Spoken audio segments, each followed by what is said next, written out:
안녕하세요. 경자입니다. 오늘은 한국은행주 중심으로 투자를 하고 있는 월배당 상품들을 정리를 해보고 말씀을 드릴 텐데요. 배당주를 좋아하시는 구독자분들이라면 오늘 상품들도 한번 주목을 해보셔도 괜찮지 않을까 생각합니다. 자, 국장에 상장되어 있는 종목들은 툭하면 유상증자다, 물적분할이다, 그리고 주가가 거의 올라가지 못하는 박스피다 하면서 부정적으로 생각하는 분들이 많으실 텐데요. 물론 저도 일부는 동의를 하고 있지만 그래도 적어도 한국 금융주들, 특히 은행주들에게는 해당되지 않는다고 저는 확신합니다. 오늘 말씀드릴 상품들이 핵심적으로 담고 있는 종목들은 바로 화면 보시는 4대 금융주주이거든요. 이 종목들을 투자하고 계시는 분들은 잘 아시겠지만 작년부터 전부 경쟁적으로 주주 환원을 강화를 하고 있는데요. 누가 주식을 더 많이 소각시키느냐도 경쟁이 붙고 있는데 KB금융의 경우에는 주식 소각을 위해서 작년에 8,200억 원, 그리고 올해도 8,200억 원, 합쳐서 약 1조 6,400억 원 돈을 사용했고요. 현재 시가총액의 4.5%에 해당하는 돈을 투입하고 주식을 매입을 했고요. 또한 소각을 시켜주고 있습니다. 그리고 신한지주와 하나금융지주도 시가총액의 4.5%에 해당하는 자금을 투입을 했고요. 주식을 적극적으로 소각을 시키고 있고, 마지막에 우리금융지주는 약간 아쉽기는 하지만 그래도 시가총액의 약 2%에 해당하는 자본을 사용해서 주식을 소각을 시키고 있으니까요. 4대 금융지주는 실적도 경쟁을 하고 있지만 주주 환원도 경쟁사보다 뒤처지지 않게 열심히 노력하고 있는 상황입니다. 그래서 KB금융 사례로 말씀을 드리면 작년 1분기 대비 유통되는 주식수가 3.9% 줄어들었다고 하더라고요.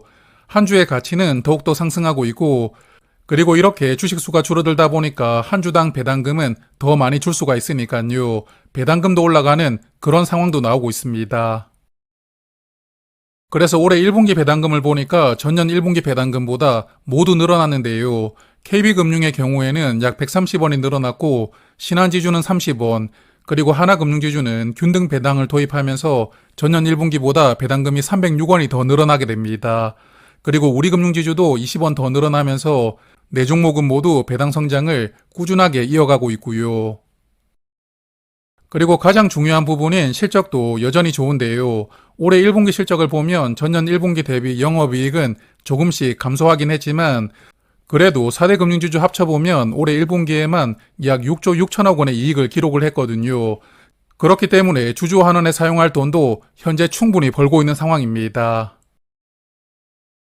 그래서 주주 환원을 본격적으로 확대를 하기 시작했던 작년 초부터 은행 종목들은 크게 상승을 하기 시작했는데요. 은행주 대장주인 KB금융을 보면 작년 1월 이후로 약 90% 정도 주가가 상승하고 있더라고요.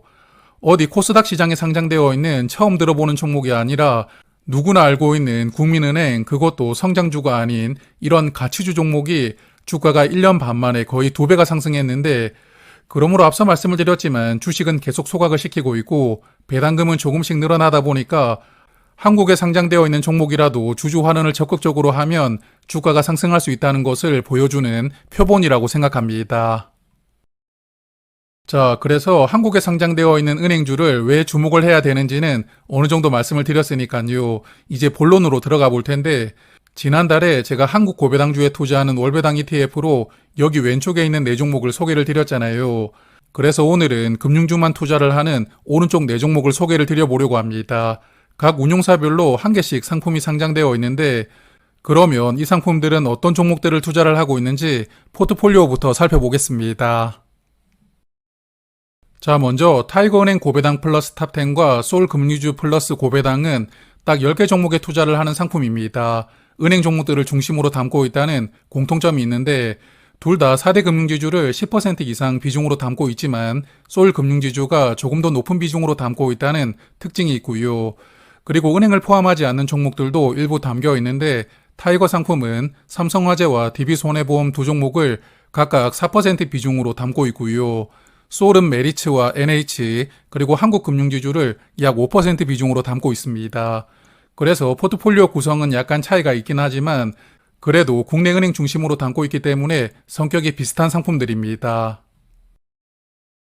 그리고 코덱스 은행도 국내 은행주만 딱 10개 담고 있는 상품인데요. 여기는 카카오뱅크가 10% 비중으로 투자가 되고 있다는 특징을 가지고 있거든요. 카뱅이 포함되어 있어서 다른 종목들보다는 분배율이 약간 낮게 유지가 되고 있는데 이 부분은 잠시 후에 말씀을 드리도록 하고요. 그리고 라이즈 코리아 금융고배당은 오늘 말씀드리고 있는 상품 중에서는 은행 비율이 가장 낮거든요.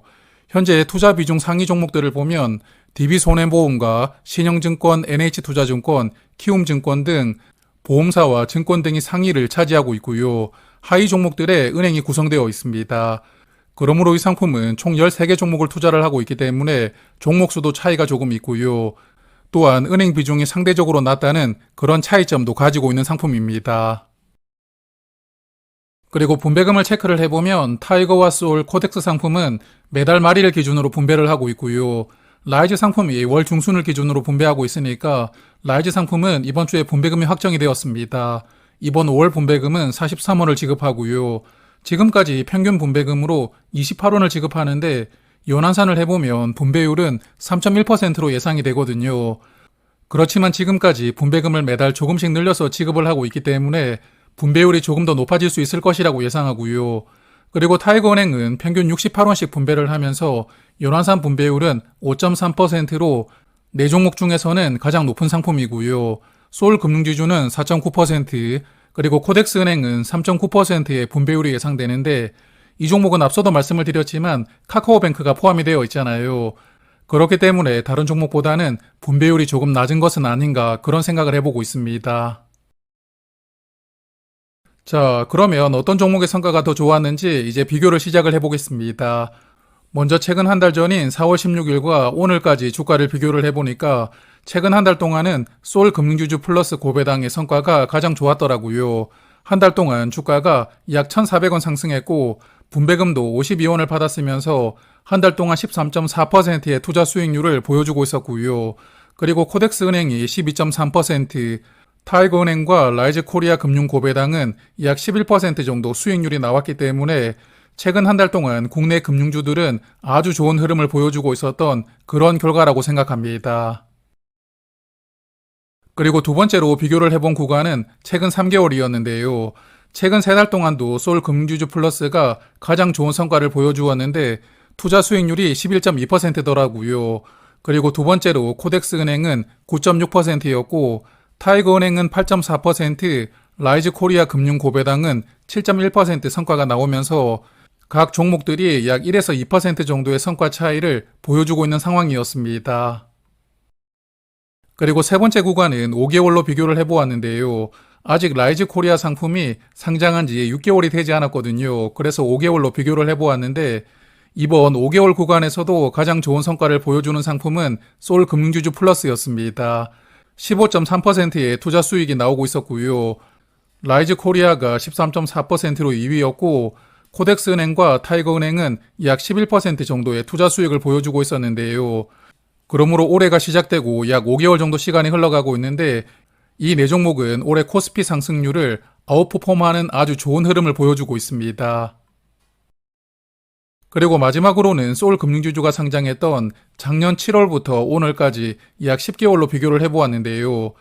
10달 동안 비교를 해보아도 소울 상품의 성과가 가장 좋더라고요. 10개월 동안 약 19% 상승하면서 아주 뛰어난 성과가 나오고 있었고 타이거은행은 15.8%, 그리고 코덱스은행도 13.9%로 소울보다는 성과가 약간 뒤처지긴 하지만 그래도 투자하시는 분들에게는 좋은 성적표를 선물해주고 있는 그런 종목들입니다.